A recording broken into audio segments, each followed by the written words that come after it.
Parashat Korach, Yafa Nidreshet. La Parashat Korach, elle a bien été dite. Ça veut dire quoi, Yafa Nidreshet? Elle a bien été expliquée. Enfin, pourquoi? S'il y a des parachiotes qui ne sont pas bien expliqués, pourquoi est-ce qu'on dit Yafa Nidreshet?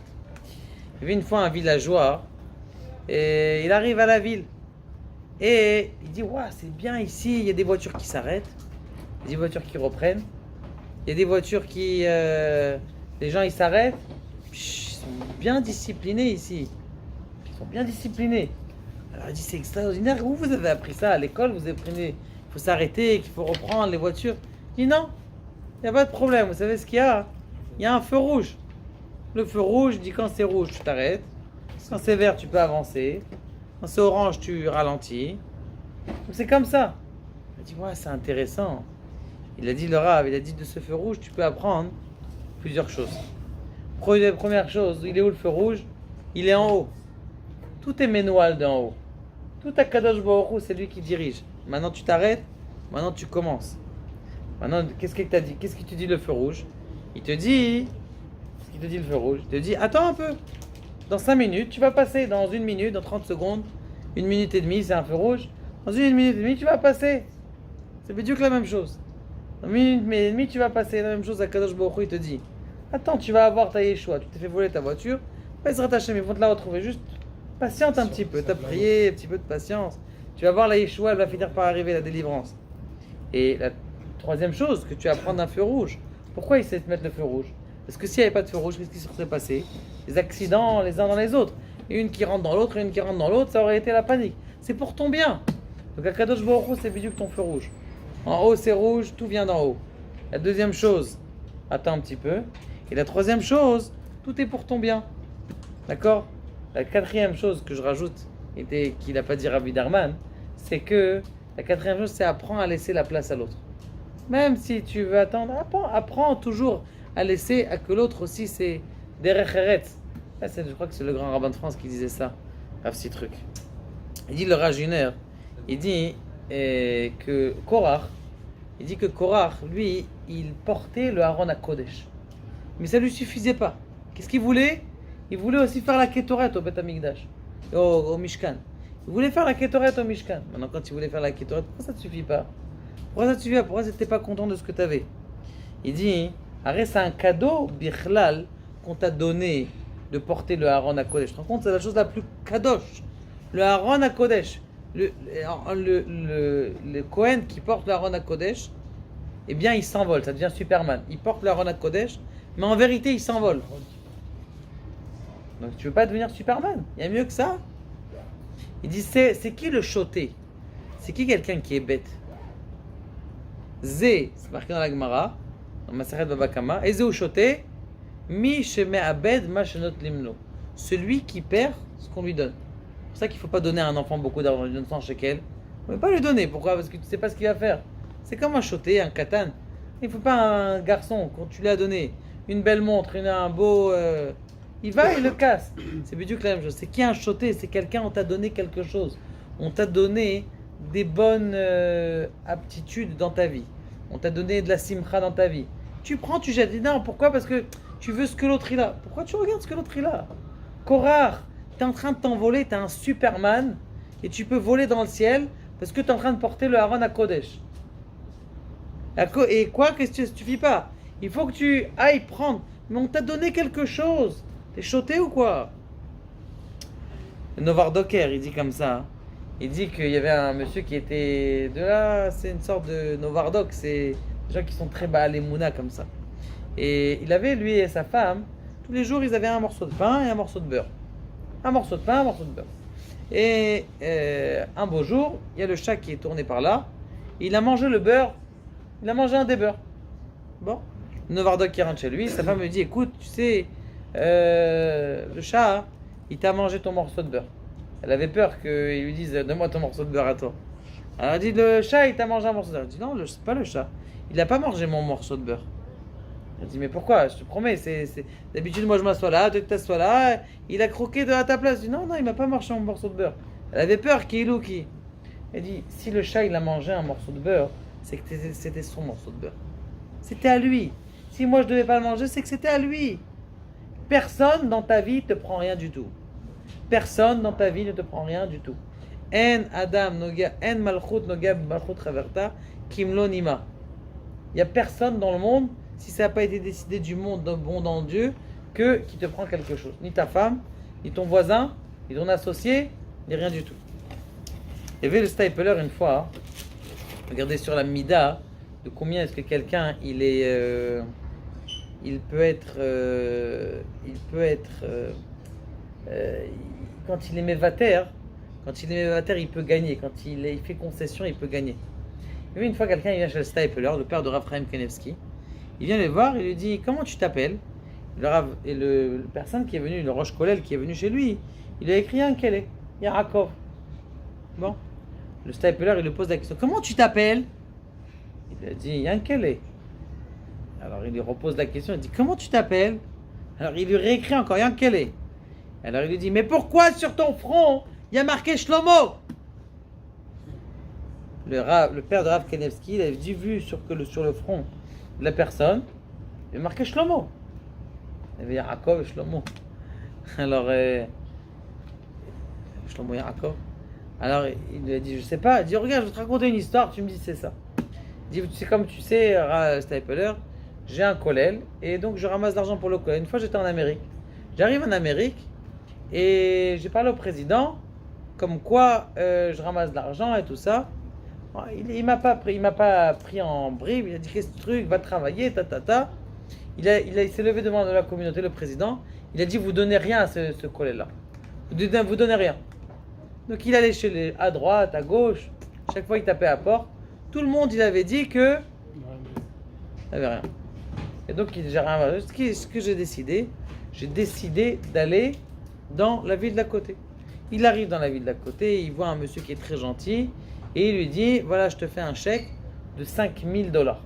$5,000 il y a 50 ans, c'est comme je sais pas un demi-million de dollars. Bon, le Rosh Kolel était content, il avait de quoi pour vivre. Pour lui et ses avrechim pendant, je sais pas, une bonne quinzaine d'années, une vingtaine d'années. Maintenant, ce qui se passe, c'est que le lendemain, il reçoit un coup de téléphone.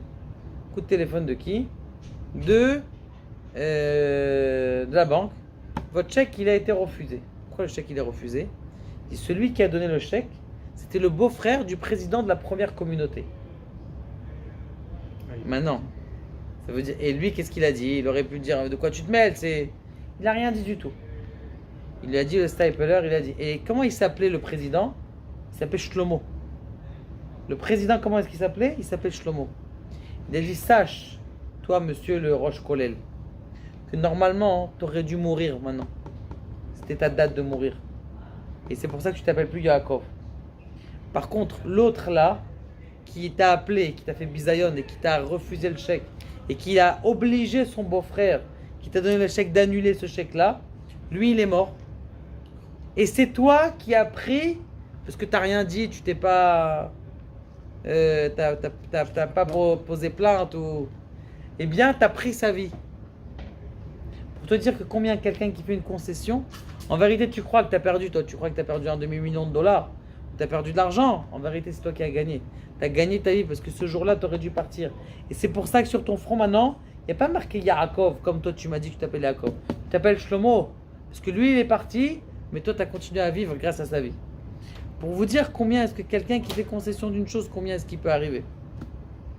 Le Divrei Chaim, il pose une question. Il dit, arrête, si Akadosh Baruch Hu, il tue pas Korach d'une mort qui est spéciale, c'est une preuve que Akadosh Baruch Hu, c'est pas lui qui m'a envoyé.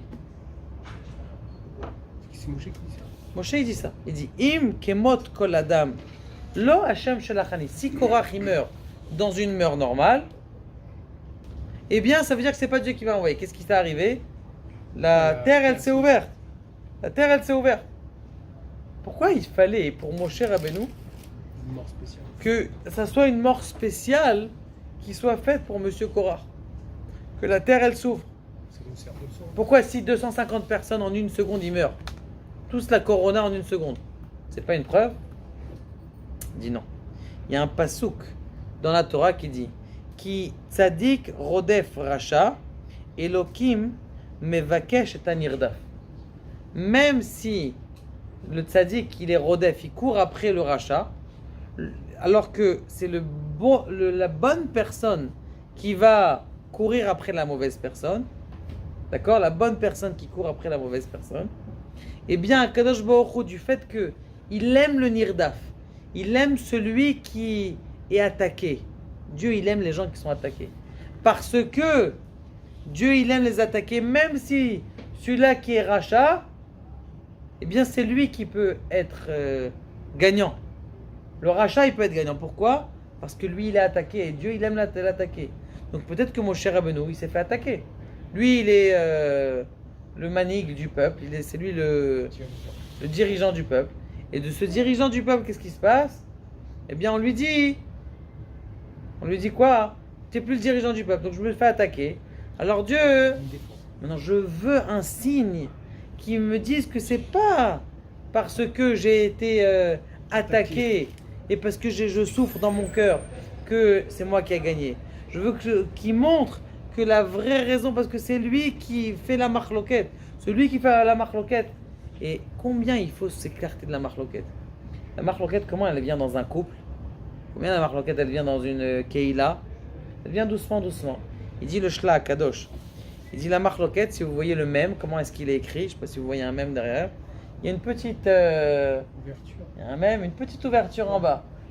Voilà, regardez, le mème là, une petite au début, c'est une petite ouverture, la marloquette, des petites distances comme ça, des petits froids, des petits... Après ça s'ouvre, comme le chet. Il doit y avoir un chet là quelque part. L'ouverture elle est plus grande. Voilà, l'ouverture elle est plus grande déjà, c'est pas un chet, là voilà, Hana. L'ouverture elle commence à grandir, la marloquette elle commence à s'étendre. Après l'Amed, la marloquette elle commence à s'élever. L'Amed là, ça commence à prendre feu. Et puis après Kouf, c'est quoi Kouf? La marloquette elle commence à descendre, elle descend la personne au Gehinam. Et après Tav, c'est la mort. Ça c'est la marloquette. Et c'est pour ça que quelqu'un il fait, et c'est quoi le Vav? Le Vav, c'est ce qui fait vivre la marloquette.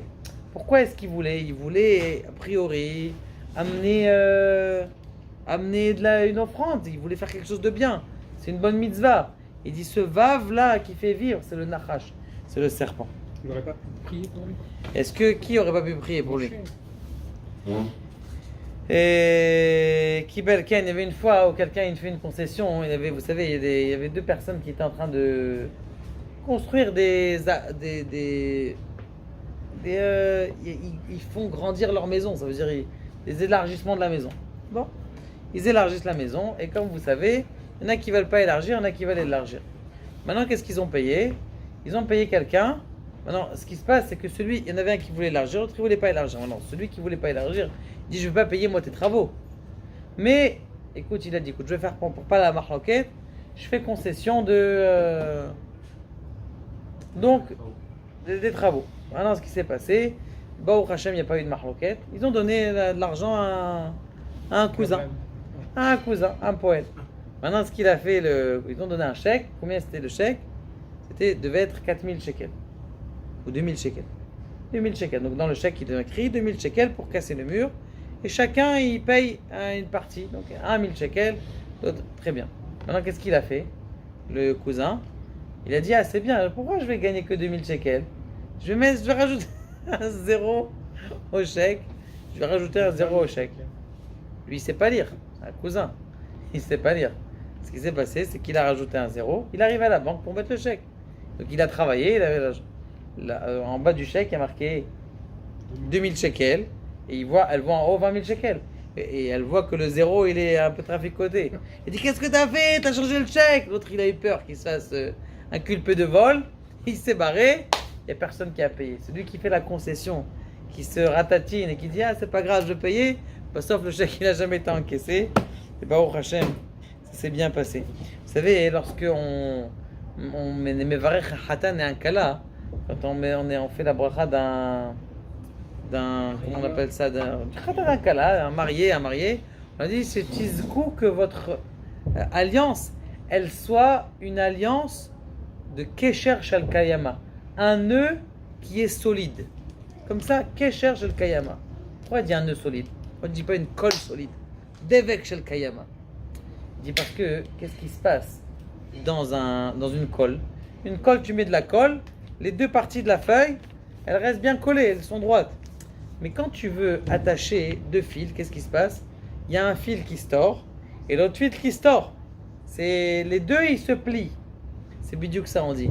Si vous vous pliez dans votre couple, si chacun de couple, il fait la concession, vous allez voir que ça va durer des années et des années. Mais si le couple ne sait pas faire la concession, alors ça va pas tenir très longtemps. Le Chazanish il dit qu'on demande tous les matins à Kadosh Baruch Hu fasse que je puisse étudier pour accomplir. C'est quoi accomplir?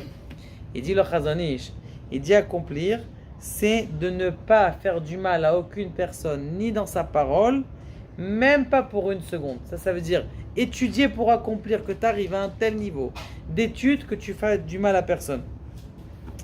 Et une dernière histoire, et il dit le Rabbi Yehuda Ashkenazi, il dit que quelqu'un qui fait du bien à une autre personne,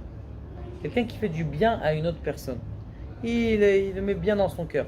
Vous savez que dans la paracha de Korach, c'est marqué que ils ont pas demandé à Aaron d'aller chercher, parce que chacun ils ont amené leur pelle. Maintenant ces pelles là en or, ils les ont pris après, ils ont recouvert le misber de ça. Donc qui est-ce qui a pris toutes ces pelles? Moshe Rabbeinu il dit à Elazar, le fils de Aaron, va ramasser les pelles. On a la question qui se pose, il dit pourquoi tu dis à Elazar? Quel rapport Elazar? Il y a Aaron ici. Pourquoi est-ce qu'il ne dit pas à Aaron d'aller chercher les pelles? Alors, première raison, parce que Aaron, il n'était pas dans l'histoire. Lui, Aaron, Oev Shalom, Berodef Shalom. Dès qu'il voyait une marloquette, il se sauvait déjà. Il était déjà parti, il n'était pas là, lui. Il n'était pas là. Moshe Rabbeinu, je ne connais pas. Et en plus de deux choses, c'est lui qui était. Il voulait aussi être Kohen Gadol. Il ne voulait pas être Moshe Rabbeinu. Il voulait être Kohen Gadol. Donc il a dit, moi, je ne vais pas me mêler. Parce qu'ils vont dire que j'ai un intérêt. Maintenant il dit comme ça, il dit non. Il dit tu sais pourquoi est-ce qu'il a demandé à Elazar? Parce que s'il demande à Aaron, ceux qui vont relire après dans la Torah les 250 personnes qui ont été brûlées, eh bien ils vont dire regarde, c'est Aaron qui a pris la place. Aaron qui a pris la place, c'est lui qui a ramassé nos pelles. Genre il a gagné. Il a gagné. Pour pas leur faire mal dans ce sentiment intérieur de genre celui qui allait perdre sa place il a gagné. Alors pour pas perdre ce sentiment là, qu'est-ce qu'on dit?